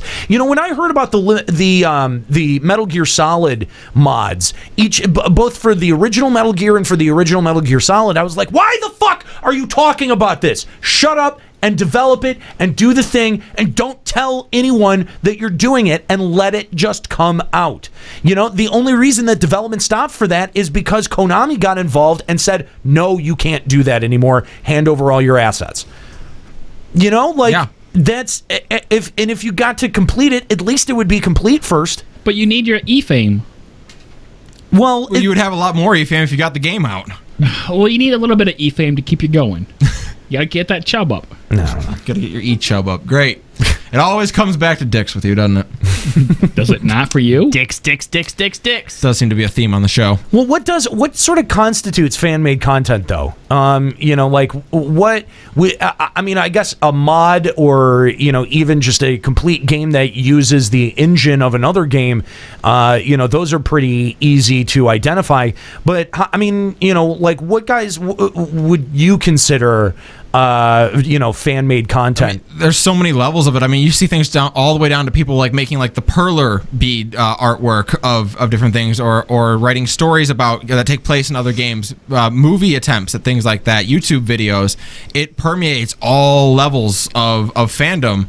And the reason I thought about this topic was, what is okay in your mind? Where is it okay and where does it stop being okay? Yeah, where do you draw the line? That it's completely dependent on different people, because when it comes to fan art, I think in Nintendo's eyes, there's some things that if they would just flat out be like, no. I remember a tweet when someone at Nintendo had saw a picture of Mario and Luigi making out. Please do not do that. Yeah, and he had tweeted, please do not do that anymore. Oh, I'm sure his Twitter was just filled with fun images that day.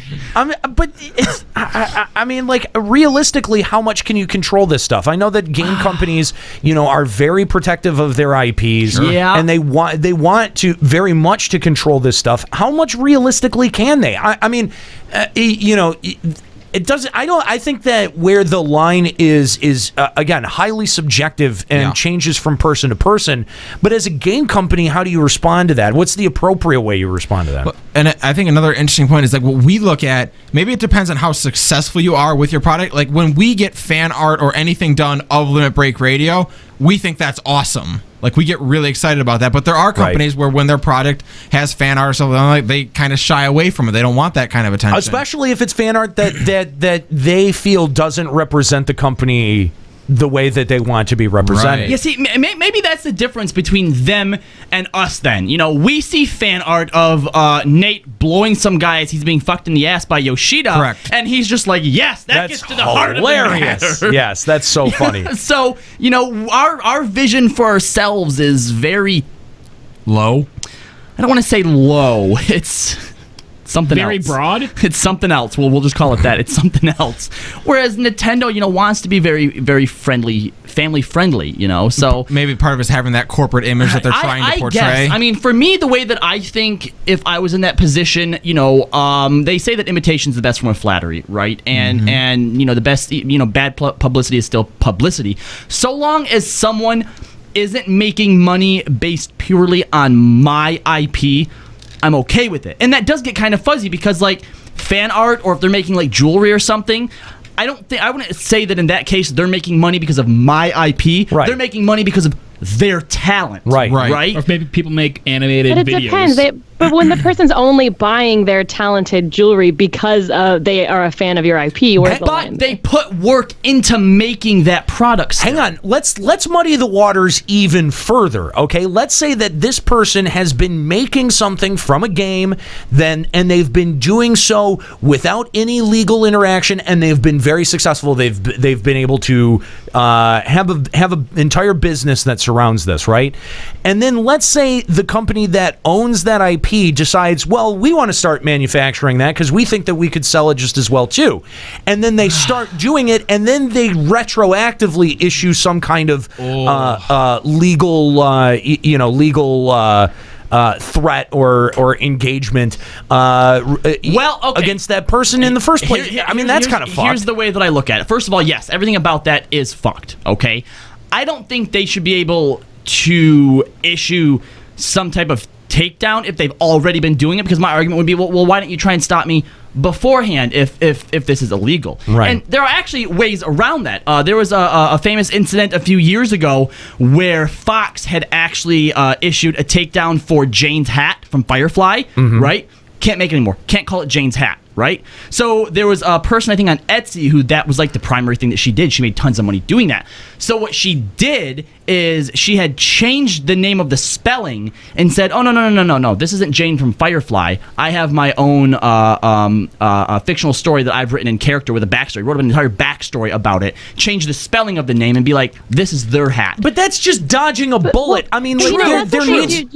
That's what like Disney princess party performers do, is they actually, instead of being like Elsa, they say they're a snow queen, or instead of being like Sleeping Beauty, they're the sleeping princess. Right. And they can get away with it that way because it's not copyrighted. So what you're saying honestly, is, what it comes down to, it is just another example of big businesses shitting on the little guys, is what it comes down to. Except aren't there little guys trying to climb up the fame and popularity of the big guys? That's not a totally invalid argument, Chris. That's not a totally invalid argument because, even though, I mean, so much of what we make creatively is on the back of other IPs or other, but I mean, I don't think that detracts from the creativity of our own show and of our own content. But at the same time, it is intrinsically linked to that product, and our in the end, our product, Limit Break Radio, the success or failure of the show is intrinsically attached to the success or the failure of the game overall. Yeah. And while that builds in some very complicated, considerations for us as a broadcast team, I do think that there is something not necessarily creatively devoid about it, but I do think that there is some validity to the claim if Square Enix was like, your product is basically entirely based off of ours. And so, if it went before a jury, they could probably prove it. No, and that's the thing, is that in the gaming industry, gaming devs and the gaming publishers have sort of had this not necessarily close or chummy relationship with with podcasts like ours or something like that, but they haven't been litigious. They haven't been shutting us down. We use all kinds of copyrighted of course music and not, stuff. They recognize that even if they might not agree with the way that we do stuff, you cannot argue that what we're doing is positive for the game. I mean, we used to always think it was really cool. How many emails or reviews did we get during Final Fantasy XI of people who I didn't play this game, but after listening to you guys, I'm picking it up. Yeah. Or I didn't play anymore. I was so bored with the game, but because of you guys, I came back. Right. No, you're exactly right. It is a powerful promotion tool for them. But at what point are the tables going to end up turning and they see all of the work that we do and go, well, we can do that in-house. We don't need them. That is something that we have to look at. Seriously, what if they decide they want to start a podcast, or if they decide they wanted to have official podcasts in the community existing? Well, it doesn't matter. Even if they do that, they don't have to get rid of us for that to happen, for them to execute that. Why do they have to pick and choose between having only official podcasts or only unofficial podcasts? But what I'm saying is that there are no protections built in for us. It is you're right. Purely at their will that Limit Break Radio can continue to exist. Now, hold on. Is it though? Like as an entire entity. Now, obviously, when it comes to putting stuff putting their game on our screen, you're right. They can make us stop that completely, right? But if it's just us like this talking, they can tell us you guys aren't allowed to talk about our product that you own anymore. No, they can find every legal loophole to throw at us. Any kind of copyrighted music that has ever been used by Square Enix. So we strip that shit away. We would still be able to exist. Yes. Sure, would it complicate things for us? Absolutely. Yeah. But they couldn't just straight up shut us down. No, they couldn't. Although, it would be a real dick move? We own Kalo Landis, Juxtaposition, Anira Gregoria, Scalia Rayumasa, and Nika Kyanian. You can't use those fucking names. No, they own the avatars, but they don't own the names. Oh, okay. Fuck you then, Square Enix. But they could look at our merch that we sell. Oh yeah, very easily. Yeah, very easily. That's a muddy water. And again, the reason that we bring all this up is not to we don't want to worry. We're not trying to worry you guys as an audience. We're just trying to bring up the fact that look, the fact that this isn't a defined or what about very parody precise laws? thing. Like when it comes to things like fan art, that parody is under. Fair use. Parody and homage and that kind of stuff is all. Yeah. That all falls under fair use. So imagine someone's making little chibi figures of Limit Break Radio, and we think, no, you know what? We don't want you to do that because you're selling them. They're like, oh, they're parodies of you guys. Look at little Angry and Nero. No, that doesn't. That wouldn't jive. No. Yeah. No. But I mean, parody. Parody is very specific. They called it Angry Hure. Nah, even still using Hure. Yeah, you're right. Angry dude. Angry guy in black helmet. If that Juxtaposition figurine ever makes its way into the light of day, I'm suing that chick. Fuck her. So I mean, come on, don't be shitty. Do you guys feel like people should be able to make money off of if they're putting actual effort into something that they're making? How do you define that? Yeah, it's so subjective. Yeah, it is. He's saying they're creating something, they have to make jewelry, they have to draw. It actually requires a real talent. They're not just literally taking your IP and selling it. Yeah, and you're right. Even in some cases, it's still going to be really murky because take for example Team 4-Star. Everything that you see, they don't own whatsoever. It's just what you hear. Mm-hmm. Yeah. So they'd be allowed to make money off that. But I mean, to say that all of this stuff is invalid, I think you would have to go so far as to say, well, things like Team 4-Star and DBZA are invalid, and I don't think that anyone's going to be able to make that jump. But the thing is that I think that there needs to be legal protections built in for projects like ours, for projects like fan-made content and things like that, or because without it, we are very exposed. We've always, as from a legal standpoint, even going back to 2006, from day one, we knew doing the show we would be legally exposed because we were using copyrighted music, we were using copyrighted terms, and basing the show off of a game that is an intellectual property owned by Square Enix. We knew all of those things going into it, and we decided, based on actions of the game industry at the time and actions of Square Enix, that they would probably be okay with it, that they'd see the value in it, and that we probably wouldn't get issued a C&D. We could have been at any time, and we could still be issued one at any time because none of those protections are built in. I think that's an important part of it. What you just said is that in a lot of cases that the creators of the original stuff can usually see the value in it. I mean, I think probably one of the best examples, 8-Bit Theater. Yes. Right?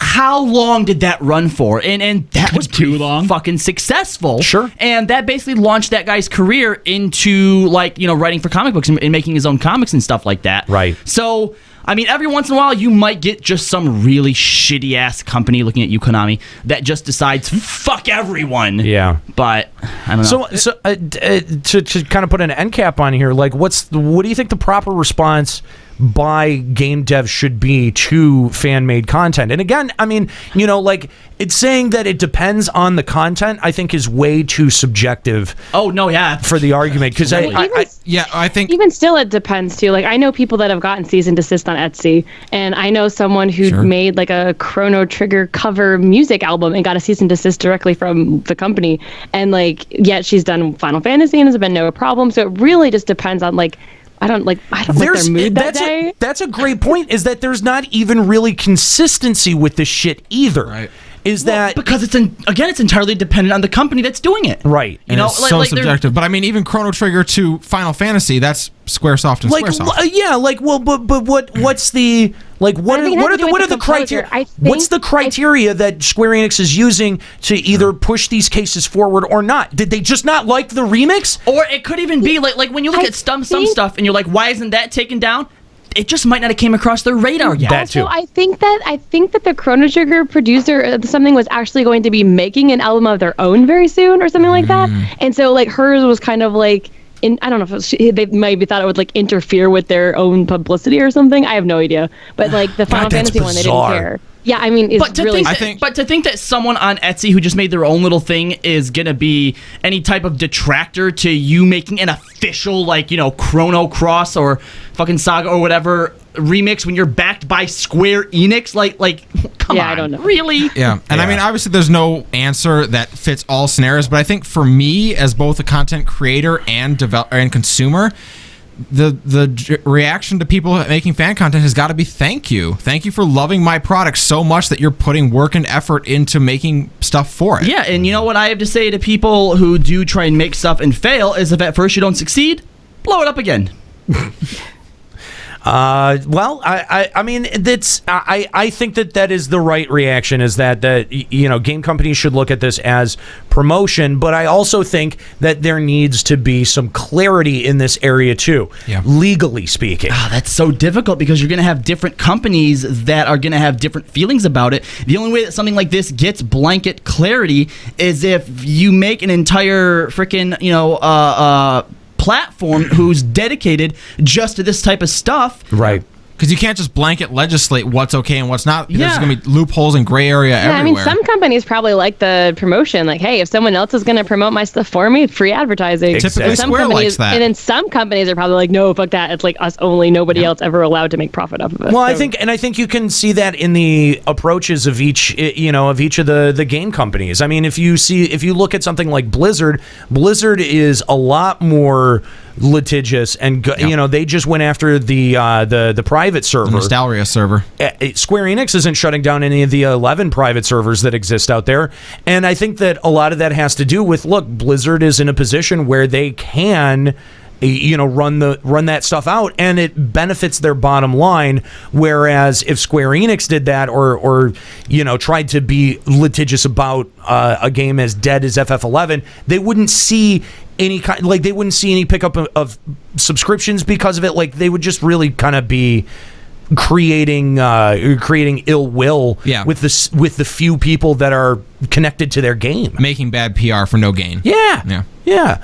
So, all right. I think that's going to wrap up the discussion here today. Why don't we take at least one of these emails? We could just take the very Callie, top one. you better, because this tablet's getting ready to die. All right. Hey guys, no point in burying the lead on this. I just finished listening to the podcast version of FEC episode 17, and I am pissed off. Oh, we're sorry. I'm not pissed off at you guys. We're not sorry anymore. I'm pissed off at the self-righteous loser that wants to impose his views on how people should stream. Oh, we're sorry again. I've only been actively streaming since the beginning of the year, as my schedule allows for it. Yes, I do have a PayPal tip jar on my Twitch channel. Oh, my God. But I have no grand desires to make a living off of this. It's a hobby that I do for fun. I don't advertise it or even mention it at all on the stream. It's there just in case someone enjoys what they see and wants to tip. I stream for fun. I don't stream from anyone but myself. My philosophy is simple. Do it for me and play what I enjoy. If other people enjoy it, then great. I have had people drop in and out on streams. It's definitely a hobby, and I am doing it for fun. In short, I agree with you guys on this, and screw anyone who tries to tell someone that they are streaming the wrong way. I think someone who has been streaming for a month with 5 followers is a fool to mention donations, have fancy overlays, or even have a damn Patreon. Just because I think that is stupid doesn't mean I would blast them for it and make myself look like a fool in the process. I'm going to disagree on having fancy overlays. You should always have a fancy overlay. Yes, you should put work into your stream and how it looks. Just not fancy donation overlays. No. Well, I don't know, because I my personal feeling is, if you're even gonna hang the hook out there to get PayPal donations, if somebody gives you money on PayPal and it's not reflected on the screen, like, what kind of kick in the dick is that to the person who just gave? Yeah. Well, I think it might be referring to people who have like the big donate below button on the bottom, or flashing thing on the bottom of their overlay. I also think that reflecting it and sort of letting that person have a little bit of pride is one thing. Right. It's in a lot of ways it's a way to say thank you. It's a way. Yes. It's a way for the streamer to thank the person who just gave, and I think that that's an important thing. But there's a difference between that and having an overlay whose central purpose is to get you to point out your donation stuff. Yeah, I guess so. Last but not least, I want to jump in on my opinion of the FF14 crybabies. As a legally blind and crippled FF14 player, I have no patience for those fuckers. Well, that's a rant for your other show. Well, thank you very much for that email. Much appreciated. And I think, we got a lot of reactions from our Lyric discussion last week. Unfortunately, none of those were from Lyric himself. I really wanted to see what he had to say about it, but got no response from that idiot. Big shock. But the thing is that a lot of people, both in our audience and a lot of people we got coming in saying, hey, I just heard your show for the first time, but I agree with what you're saying. This really was a pretty stupid move on Lyric's part, because he's the one that has stuff to lose. You know what I mean? How many of your people are probably aspiring streamers, dude? Yeah, exactly. So, I mean, really, when you're an asshole about stuff like that, then you've really got only yourself to blame, and you're really just hurting yourself. So, whatever. We appreciate the feedback on the Lyric episode and the Lyric discussion. Keep tweeting that video to him, guys. We would love to see a response from him, but I don't expect one at all. Anyway, I think that's going to do it here for Final Encountercast. Thank you guys so much for hanging out here at twitch.tv/Final Encountercast. Thank you, Joe V, for calling in. We appreciate the calls. Of course, we take your calls live here each and every Sunday. Final Encountercast on Skype, 810-207-1764. Write it down and join us next week. We'll be live here at 5 p.m. on twitch.tv/Final Encountercast.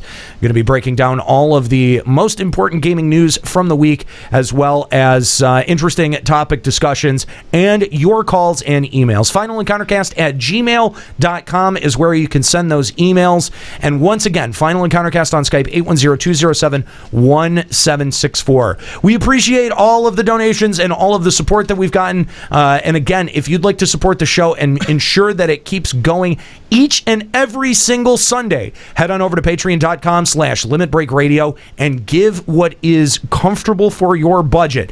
Patreon is the main way that we support the show and that we fund the show and make sure that it is here each and every single Sunday. We want to continue on that schedule. So head on over to patreon.com/Limit Break Radio. Make sure that our total stays above 2,000. So yeah, that's going to be it for today, guys. FinalEncounterCast.com is the website. I want to thank our crew. We've got Kooky Persona manning the phone lines. Skuro and Papa Woody, our two interns. Of course, Woody hanging out in studio and Skuro doing stuff by remote. Thank you guys for all the work that you do.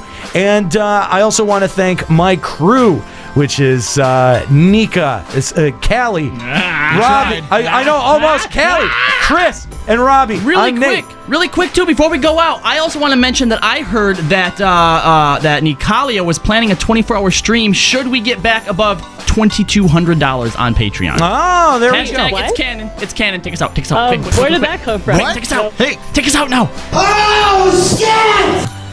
I'm not speaking. No, you can't do that. Can't just make promises like that. All right, just Callie then. He doesn't have a life. I would probably do that. There, see, it's canon. I can't do it till summer anyway. But. Patreon.com/Limit Break Radio. That's going to be it for us, guys. My name's Nate. Have a good one. See ya.